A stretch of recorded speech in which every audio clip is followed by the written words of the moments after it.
Este ejercicio 2021 es un año especial para mí. Precisamente este año se cumplen 20 años desde que iniciara mi trayectoria profesional como graduada social.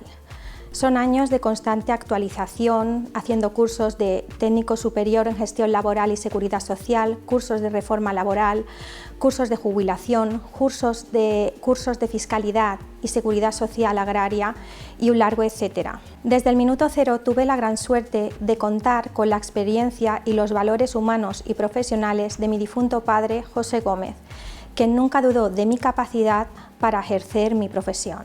Precisamente, GC Asesores nace del fruto del consenso, la ilusión y las ganas de hacer, de trabajar en equipo, dando un trato profesional, familiar y de cercanía a nuestros clientes. Por circunstancias de la vida, actualmente nuestro negocio está formado por GC y Pericas Asesores, dando un servicio integral de empresas a nivel laboral, fiscal i comptable i formando d'este modo un gran equipo. Jo soc Andreu Pericas Martorell, per qui no me conegui, llicenciat en Administració i Direcció d'Empreses i tenc un màster d'assessoria financera i gestió patrimonial. Form part del Col·legi d'Economistes de Balears des de 2019, que va ser quan vaig arrencar aquest projecte d'assessoria fiscal, comptable i laboral, gràcies sobretot a en José Gómez, que va ser un molt bon mestre per jo i un gran amic. El que dona més importància és una bona planificació fiscal, optimitzant la situació de cada un,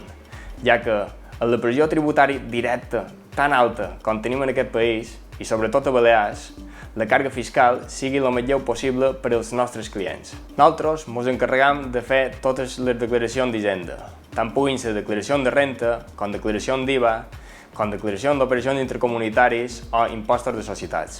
Jo també m'encarrec personalment de la part de l'assessoria mercantil, de la constitució de societats, dissolucions i liquidacions d'empreses, de la legalització dels llibres comptables i de la presentació dels comptes anuals davant el registre mercantil. Degut a la pandèmia del Covid, on s'han intensificat els tràmits telemàtics, donem un servei de gestió documental, com poden ser la sol·licitud de subvencions, a través dels registres electrònics de les institucions públiques. I des d'aquí dic-vos que estaré encantat de rebre-vos i de solucionar tots els vostres problemes. Creo que después de este año de COVID-19 no hace falta decir cuál ha sido la labor del graduado social, puesto que hemos trabajado contrarreloj en todos los trámites administrativos y burocráticos. De todos modos, si quieres crear tu empresa, si quieres darte de alta en la seguridad social, si quieres beneficiarte de incentivos o bonificaciones, si quieres solicitar una prestación o una pensión, no dudes en ponerte en contacto con nosotros. Estaremos encantados de prestarte nuestros servicios.